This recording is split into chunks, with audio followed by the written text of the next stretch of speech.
हरे कृष्णा। हम भगवद गीता के 6ठे अध्याय का अध्ययन कर रहे हैं। 6ठे अध्याय का नाम है ध्यान योग। आज हम श्लोक संख्या 40 का अध्ययन करने जा रहे हैं। पिछले 3 श्लोक में हमने देखा कि अर्जुन बहुत चिंतित है उस योगी को लेकर जिसने पूर्ण निष्ठा से योग अभ्यास आरंभ तो किया, लेकिन अभ्यास में शिथिलता के कारण उसका भौतिक जगत से पूर्ण रूप से वैराग्य नहीं हो पाया। अर्जुन का ये संशय है कि क्या होगा ऐसे योगी का। क्या उसका यह लोक और परलोक दोनों ही नष्ट हो जाएगा? अर्जुन ऐसा इसलिए सोच रहा है क्योंकि अब वह योगी ऐसा नहीं रह गया कि उसे भौतिक जगत में आनंद आता, और योग की सिद्धि के अभाव में वह आत्मानंद, ब्रह्मानंद और प्रेमानंद भी प्राप्त नहीं कर पाया। तो क्या होगा ऐसे असफल योगी का? ये प्रश्न अर्जुन पिछले 3 श्लोक से भगवान से कर रहे हैं, और अर्जुन ने भगवान से ये भी कहा कि हे कृष्ण, आपके अतिरिक्त अन्य कोई ऐसा नहीं है जो मेरे इस संशय को समूल नष्ट कर सके। यदि आपने पिछले श्लोकों के वीडियो को नहीं देखा तो अवश्य देखिए, ताकि आप अच्छी तरह अर्जुन के मन में उठने वाले समस्त संशय और दुविधा को अच्छी तरह समझ सकें। आइए अब हम मिलकर आज के श्लोक का वाचन करें और जानें कि भगवान अर्जुन के संशय को मिटाने के लिए क्या कह रहे हैं। श्री भगवान उवाच पार्थ नैवेह नामुत्र विनाशः तस्य विद्यते नहि कल्याण कृत कश्चित् दुर्गतिं तात गच्छति। श्री भगवान उवाच पार्थ नैवेह नामुत्र विनाशस्य तस्य विद्यते नहि कल्याण कृत कश्चित् दुर्गतिं तात गच्छति। श्री भगवान उवाच पार्थ नैवेह नामुत्र विनाशः तस्य विद्यते नहि कल्याण कृत कश्चित् दुर्गतिं तात गच्छति। भगवान ने कहा, हे प्रथापुत्र, कल्याण कार्यों में निरत योगी का न तो इस लोक में और न परलोक में ही विनाश होता है। हे मित्र, भलाई करने वाला कभी बुराई से पराजित नहीं होता। भगवान ने कहा कि हे प्रथापुत्र, कल्याण कार्यों में निरत योगी का न तो इस लोक में और न परलोक में ही विनाश होता है। हे मित्र, भलाई करने वाला कभी बुराई से पराजित नहीं होता। आइए अब हम इस अत्यंत महत्वपूर्ण श्लोक को श्री विश्वनाथ चक्रवर्ती ठाकुर के अन्वय को पढ़कर समझना आरंभ करते हैं। श्री भगवान उवाच, श्री भगवान ने कहा, पार्थ, हे पार्थ, तस्य उस पुरुष का न एव इह न तो इस लोक में विनाशः विद्यते विनाश होता है, न अमुत्र न ही परलोक में ही, क्योंकि तात, हे तात, कल्याण कृत शुभ अनुष्ठान को करने वाले कश्चित् कोई व्यक्ति दुर्गतिम दुर्गति को न गच्छति प्राप्त नहीं होते हैं। श्री भगवान ने कहा, हे पार्थ, उस पुरुष का न तो इस लोक में नाश होता है और ना ही परलोक में, क्योंकि हे तात, शुभ अनुष्ठानकारी कोई व्यक्ति दुर्गति को कभी प्राप्त नहीं होते हैं। श्रील विश्वनाथ चक्रवर्ती ठाकुर कह रहे हैं कि इस श्लोक में भगवान अर्जुन को पार्थ से संबोधित कर अपना परम आत्मीय स्वजन मानकर अत्यंत प्रीतिपूर्वक समझा रहे हैं और तात संबोधन के द्वारा भी अर्जुन के प्रति प्रीति झलक रही है। श्री विश्वनाथ चक्रवर्ती ठाकुर कह रहे हैं कि भगवान ने अर्जुन से कहा कि जो श्रद्धापूर्वक योग में प्रवृत्त होते हैं उनकी दुर्गति नहीं होती। श्री भगवान ने कहा, हे पार्थ, वर्तमान में या परवर्ती काल में योग का अनुष्ठान करने वाले का कभी भी विनाश नहीं होता है। कल्याण प्रापक योग अनुष्ठान कर्ता की अर्थात योग अनुष्ठान करने वाले की कभी दुर्गति नहीं होगी। मूल बात यह है कि समस्त मानव दो भागों में विभक्त हैं, वैध और अवैध। जो समस्त व्यक्ति केवल इंद्रिय तर्पण करते हैं और किसी विधि के वशीभूत नहीं हैं, वे पशु के समान विधि शून्य हैं। फिर वे भले ही सभ्य हों अथवा असभ्य हों, मूर्ख हों अथवा पंडित हों, दुर्बल हों अथवा बलवान हों। अवैध व्यक्ति का आचरण सदा ही पशु तुल्य होता है। उनके कार्यों से किसी प्रकार के लाभ की या कल्याण की कोई संभावना नहीं है। इस श्लोक में जो भगवान ने बताया है कि जो व्यक्ति श्रद्धापूर्वक योग में प्रवृत्त होते हैं उनकी दुर्गति कभी नहीं होती, तो इस बात को समझाने के लिए विश्वनाथ चक्रवर्ती ठाकुर ने कहा कि दो प्रकार के व्यक्ति होते हैं, अवैध और वैध। और अवैध उन श्रेणी के व्यक्ति हैं जो किसी शास्त्र का अनुशासन नहीं मानते हैं, भले ही वे समाज में सभ्य हों या असभ्य हों, मूर्ख हों अथवा पंडित हों। लेकिन यदि वे शास्त्र का अनुशासन नहीं मानते, शास्त्र का कथन नहीं मानते, तो वे पशु तुल्य ही होते हैं।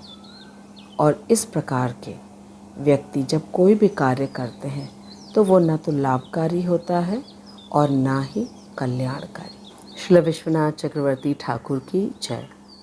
अब आइए हम श्रील प्रभुपाद के तात्पर्य को पढ़ते हैं। जगत गुरु श्रील प्रभुपाद की जय, अनंत कोटि वैष्णवों की जय। श्रील प्रभुपाद अपने तात्पर्य के आरंभ में कह रहे हैं कि श्रीमद् भागवतम में श्रील प्रभुपाद अपने तात्पर्य के आरंभ में कह रहे हैं कि श्रीमद् भागवतम में पहले स्कंद के 5वें अध्याय के श्लोक संख्या 17 में श्री नारद मुनि व्यास देव को इस प्रकार उपदेश देते हैं। त्यक्त्वा स्वधर्मं चरणाम्बुजं हरेर् भजन् अपक्वो अथ पते ततो यदि यत्र क्व वा भाद्रं भूदमुष्य किं को वाथ आप्तो अभजताम स्वधर्मतः। इसका अर्थ है कि यदि कोई समस्त भौतिक आशाओं को त्याग कर भगवान की शरण में जाता है तो इसमें न तो कोई क्षति होती है और न पतन। लेकिन दूसरी ओर अभक्त जन अपने अपने व्यवसायों में लगे रह सकते हैं, फिर भी वे कुछ प्राप्त नहीं कर पाते। इसका अर्थ ये हुआ कि यदि कोई व्यक्ति अपने नियत कर्म को छोड़कर भगवत भक्ति करना आरंभ करता है, लेकिन उसे भक्ति मार्ग में भी सफलता नहीं मिली अर्थात वह असफल हो गया।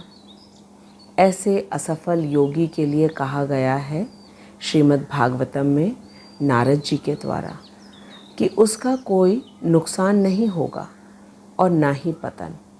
लेकिन इसके विपरीत यदि कोई व्यक्ति भौतिक जगत में अपने सभी नियत कर्मों को बहुत भली भांति करता है और उसे सफलता भी मिली, लेकिन उसने भक्तिमय कार्यों को बिल्कुल नहीं किया, तो ऐसे व्यक्ति ने अपने लिए कुछ भी शुभ कर्म या कल्याणकारी कार्य नहीं किया। मनुष्य जीवन में एकमात्र कल्याणकारी कार्य है और वह है कृष्ण भावनामृत कार्य। श्रील प्रभुपाद हमें समझाते हुए कह रहे हैं कि इस जगत में भौतिक लाभ के लिए अनेक शास्त्रीय तथा लौकिक कार्य हैं, लेकिन जीवन में आध्यात्मिक उन्नति अर्थात कृष्ण भावनामृत के लिए योगी को समस्त भौतिक कार्यकलापों का परित्याग करना होता है। भौतिक कार्यकलापों का त्याग का अर्थ है सकाम कर्म का त्याग। सकाम कर्म अर्थात इंद्रिय तृप्ति की इच्छा से प्रत्येक कार्य जो किया जाता है वह सकाम कर्म कहलाता है।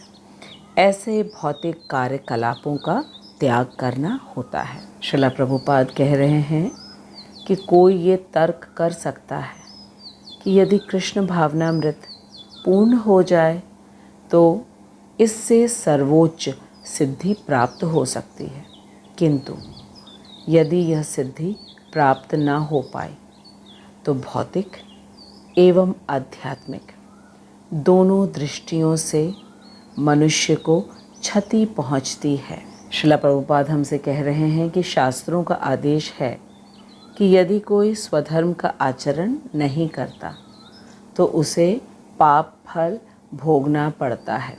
स्वधर्म अर्थात वर्णाश्रम में रह करके जो शास्त्रीय विधि बताई गई है उसका आचरण यदि कोई नहीं करता है अपने वर्ण और आश्रम के अनुसार, तो पाप फल उसे भोगना पड़ता है।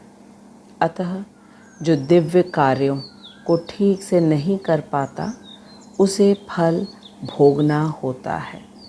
लेकिन भागवत पुराण आश्वस्त करता है कि असफल योगी को चिंता करने की आवश्यकता नहीं है। यहाँ ध्यान देने वाली बात है कि शास्त्रों में तो कहा है कि यदि कोई स्वधर्म का आचरण नहीं करता है तो उसे पाप फल भोगना पड़ता है, लेकिन भागवत पुराण हमें क्या कह रही है, क्या आश्वासन हमें दे रही है कि यदि कोई असफल योगी है तो उसे चिंता करने की आवश्यकता नहीं है। इसका अर्थ है कि जब हम सकाम कर्म करते हैं और उसमें अगर हम स्वधर्म का आचरण नहीं कर पाते हैं ठीक तरीके से, तब हमें निश्चित रूप से पाप फल भोगना पड़ेगा। लेकिन यदि हम भगवान के लिए, भगवान की प्रसन्नता के लिए प्रत्येक कार्य को कर रहे हैं, फिर चाहे वो निष्काम कर्म योग हो, ज्ञान योग हो, ध्यान योग हो या भक्ति योग, उसमें यदि कोई असफल होता है उसे चिंता की कोई आवश्यकता नहीं है, क्योंकि योग का अर्थ होता है भगवान से जुड़ना, और प्रत्येक कार्य जो भगवान से जुड़ने के लिए, भगवान को जानने के लिए, भगवान पर ध्यान लगाने के लिए, भगवान की भक्ति करने के लिए किया जाता है वह योग है। उसमें यदि कोई असफल होता है उसे चिंता करने की आवश्यकता नहीं है, ऐसा भागवत पुराण में बताया गया है। श्रील प्रभुपाद हमें आगे बता रहे हैं कि भले ही उसे ठीक से स्वधर्म आचरण न करने का फल भोगना पड़े तो भी वह घाटे में नहीं रहता, किंतु शुभ कृष्ण भावनामृत कभी विस्मृत नहीं होता। इसका अर्थ है कि यदि कोई योगी अपने स्वधर्म में लगा हुआ है, अर्थात ज्ञान योग, ध्यान योग या भक्ति योग में लगा हुआ है, और वह ठीक प्रकार से सिद्धि नहीं प्राप्त कर पाता है, तो भी कृष्ण भावनामृत कार्यों में कभी भी विस्मृति नहीं होती है। श्रील प्रभुपाद हमें इस बात को बहुत अच्छी तरह समझा रहे हैं कि जो योगी इस प्रकार से लगा रहता है कृष्ण भावनामृत कार्यों में, वह अपने अगले जन्म में भले ही निम्न योनि में जन्म ले, लेकिन वह पहले की भांति भक्ति करता है, क्योंकि कृष्ण भावनामृत कार्यों का कभी भी ना तो नाश होता है और ना ही ह्रास होता है। भगवान ने दूसरे अध्याय के श्लोक संख्या 40 में पहले ही कह दिया है, नेहा भिक्रम नाशो अस्ति प्रत्यवायो न विद्यते सुअल्पम अस्य धर्मस्य त्रायते महतो भयात्, कि थोड़ा भी कृष्ण भावनामृत कोई कार्य करता है, भले ही उससे कोई त्रुटि हो जाए, त्रुटि के कारण उसे निम्न योनि में जन्म ही क्यों न लेना पड़े, लेकिन फिर भी कृष्ण भावनामृत की विस्मृति नहीं होती है और वह अपने कृष्ण भावनामृत कार्यों को फिर से कर सकता है। अब प्रभुपाद कह रहे हैं कि दूसरी ओर जो व्यक्ति केवल नियत कार्यों को दृढ़तापूर्वक करते हैं, अर्थात जो सकाम कर्मी हैं, किंतु यदि उसमें कृष्ण भावनामृत का अभाव है तो आवश्यक नहीं है कि उसे शुभ फल की प्राप्ति हो।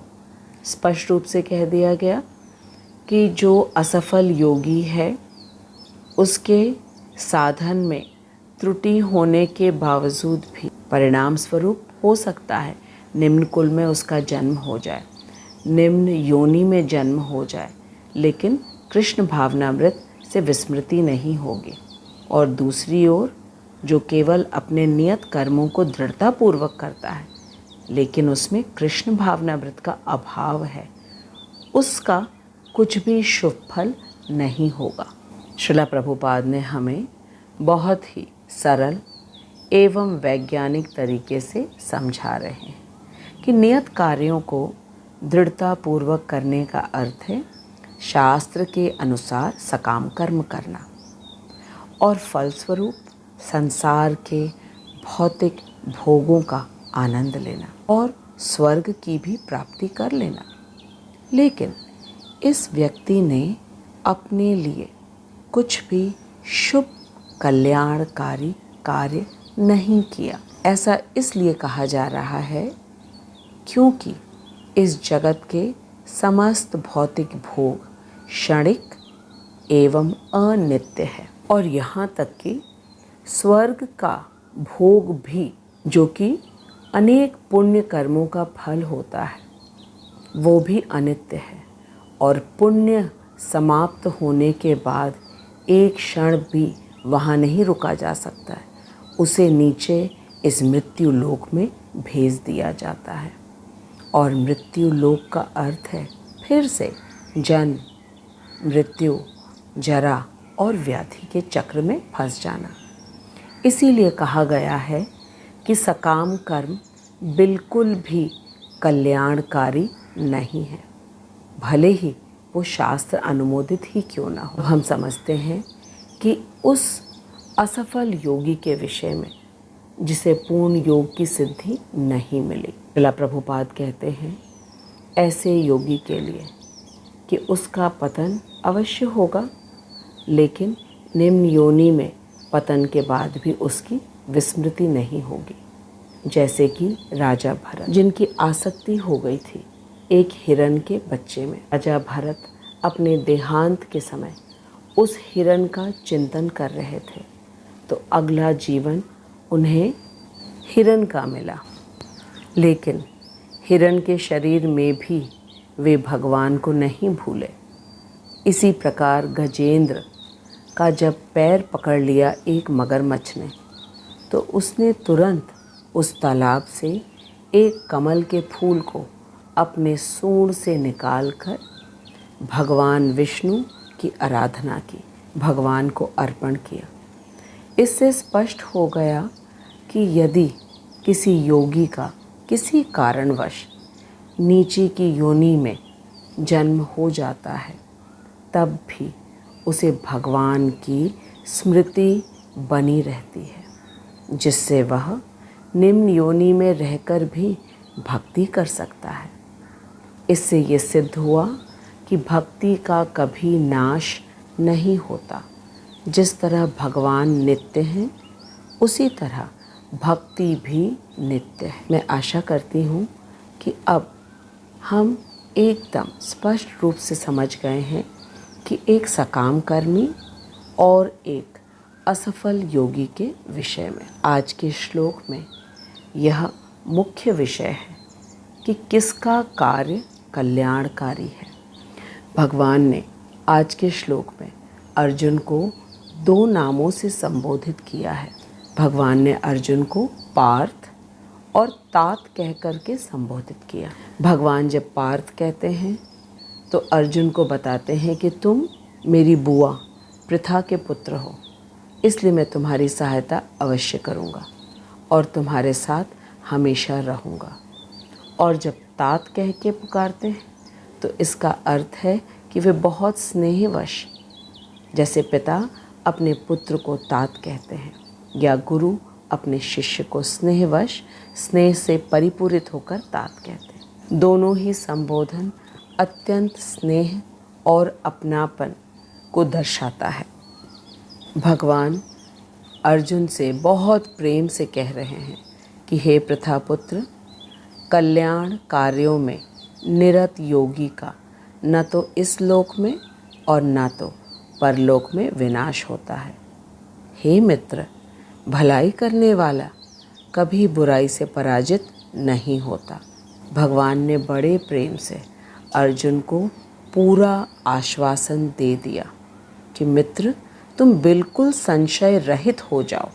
भगवान ने अर्जुन से कहा कि जो परमार्थ के कार्य में व्यक्ति लगता है, उसका कभी भी न तो इस लोक में और न ही परलोक में दुर्गति होती है।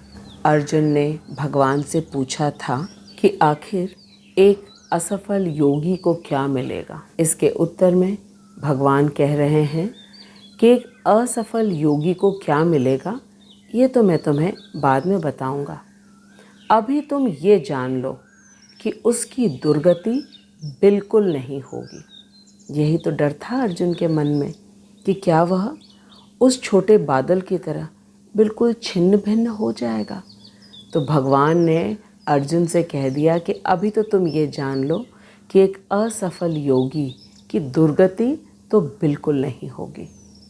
अब श्रीला प्रभुपाद हमें समझा रहे हैं कि किसकी दुर्गति होगी और किसकी नहीं होगी। इस बात को समझने के लिए श्रीला प्रभुपाद कह रहे हैं कि मानव समाज में मुख्य रूप से 2 प्रकार के व्यक्ति होते हैं, नियमित तथा अनियमित, या हम इन्हें कहें वैध तथा अवैध। नाम से ये स्पष्ट हो रहा है कि जो व्यक्ति अगले जन्म तथा मुक्ति के ज्ञान के बिना केवल पशुओं की तरह इंद्र तृप्ति में लगे रहते हैं, उन्हें अनियमित या अवैध की श्रेणी में डाला जाता है।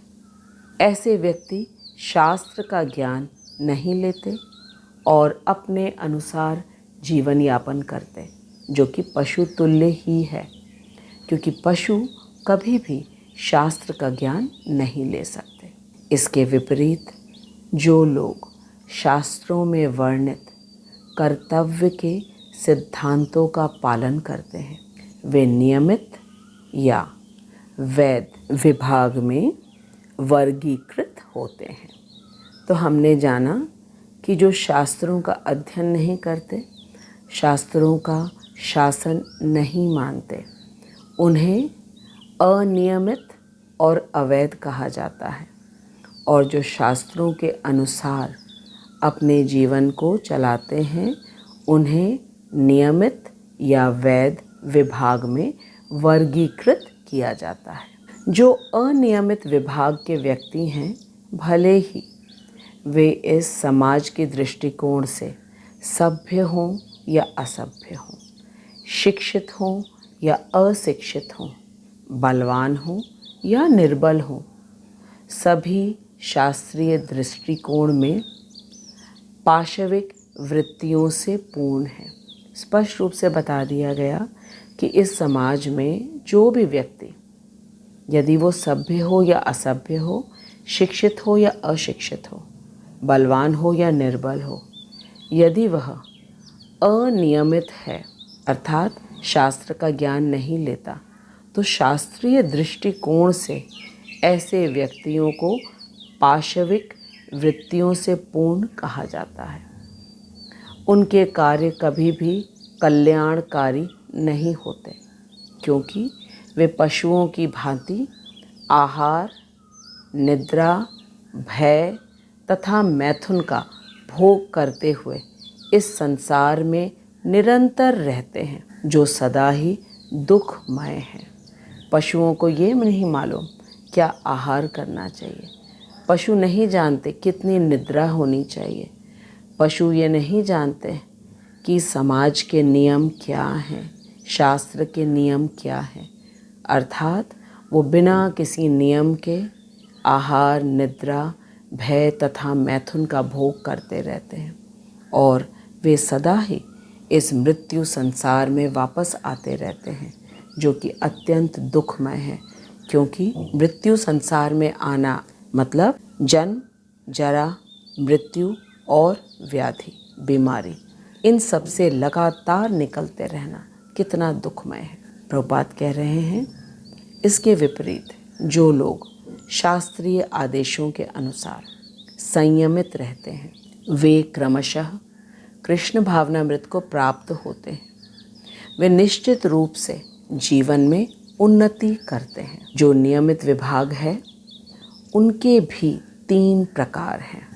हमने पहले जाना कि 2 विभाग होते हैं समाज के, मनुष्य समाज के, एक नियमित और एक अनियमित, या उन्हें हम वैध और अवैध कहते हैं। अब हमें इसके आगे बताया जा रहा है कि जो नियमित विभाग है उसमें भी 3 वर्ग हैं। पहला कर्मी अर्थात जो कर्म करने में आसक्त होते हैं, दूसरा ज्ञानी या ध्यानी और तीसरा है भक्त। तो नियमित विभाग के भी 3 प्रकार हैं।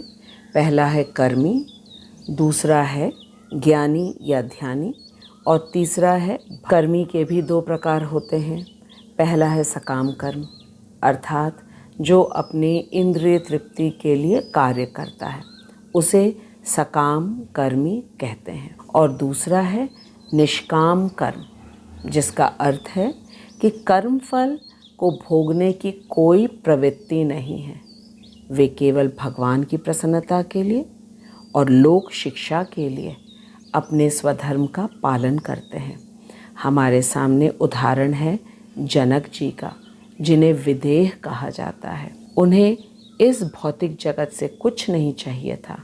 वे केवल भगवान की प्रसन्नता के लिए और लोक शिक्षा के लिए कार्य करते थे। हमारे पास उदाहरण है अम्बरीश महाराज का।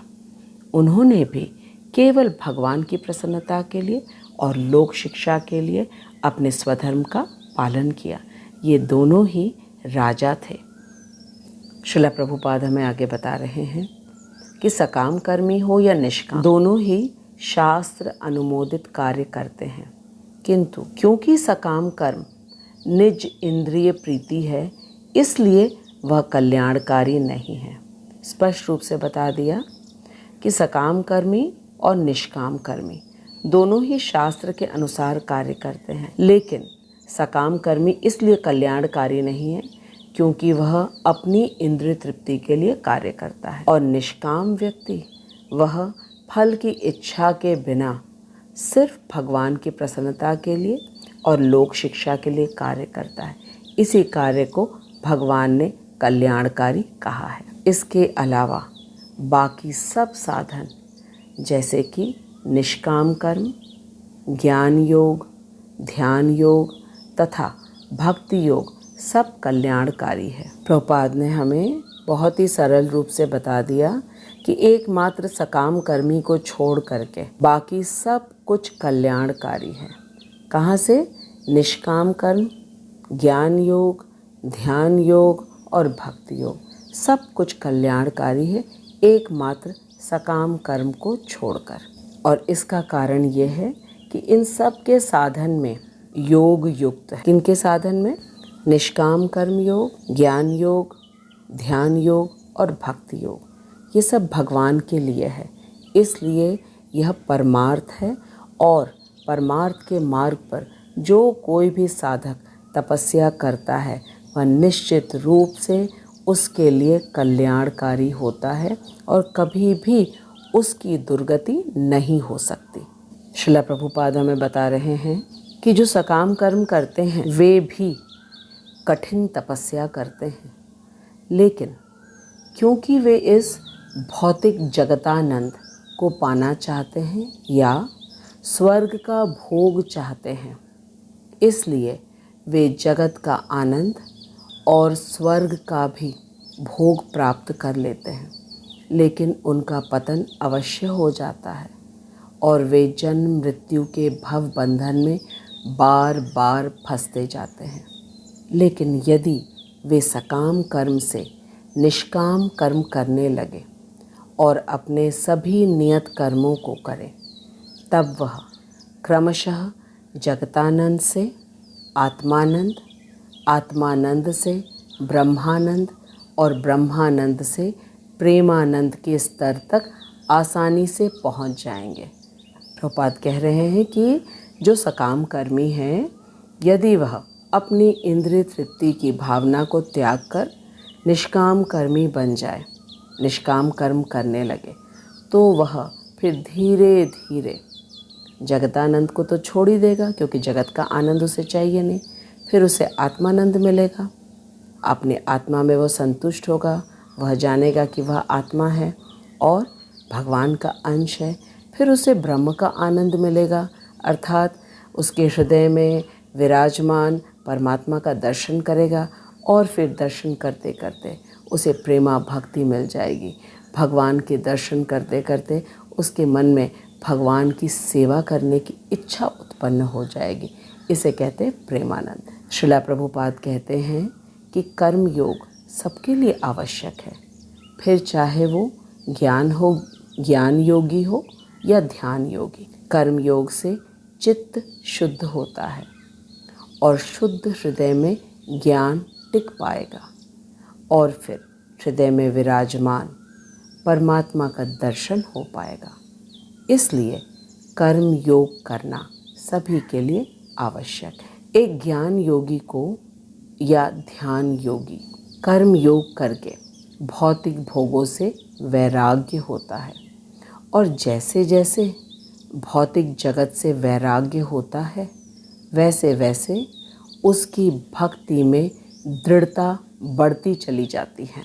मैं आशा करती हूँ कि अब हम सभी को यह खूब अच्छी तरह पता चल गया है कि भगवान ने हमें वेदों में कर्म योग, ज्ञान योग, ध्यान योग तथा भक्ति योग क्यों दिया है।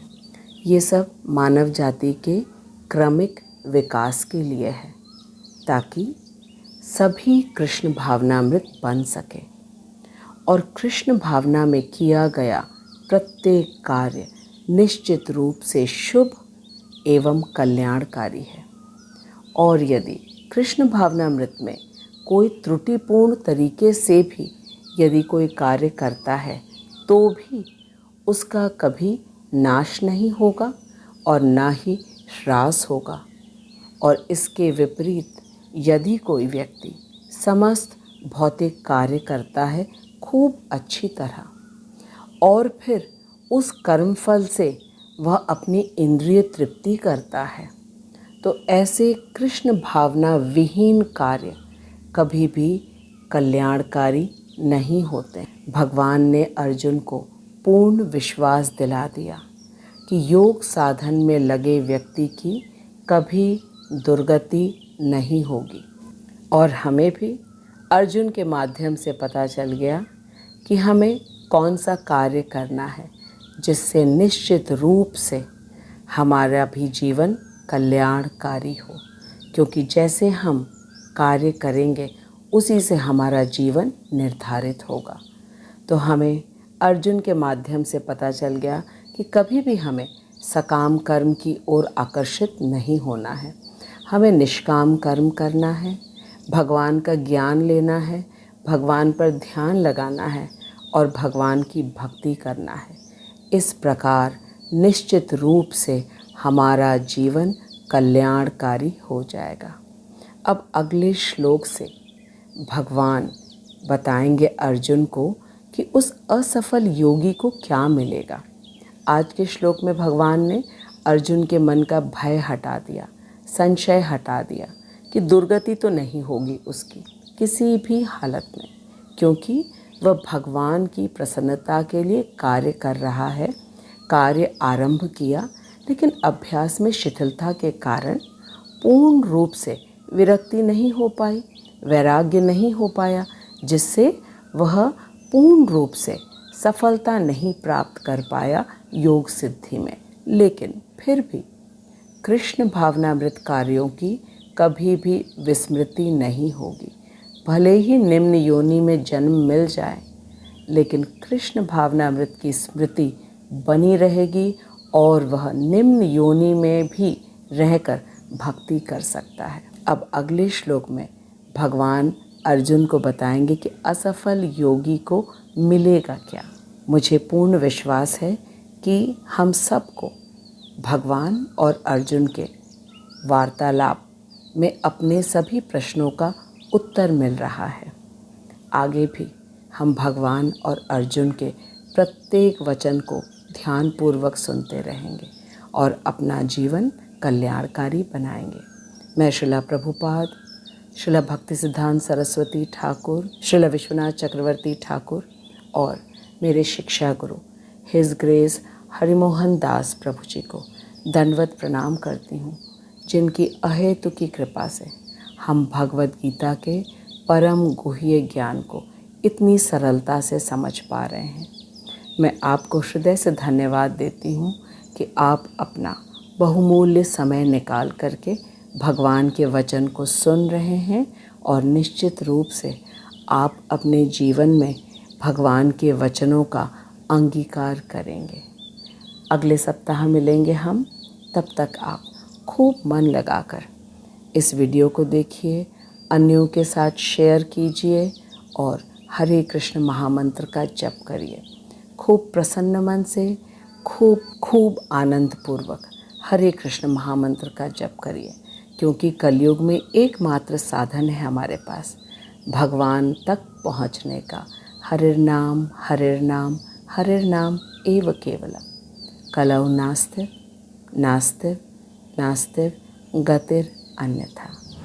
अगले सप्ताह मिलेंगे, तब तक आप हरे कृष्ण महामंत्र का जप करिए, खूब प्रसन्न रहिए। जगत गुरु श्रीला प्रभुपाद की जय, अनंत कोटि वैष्णवों की जय।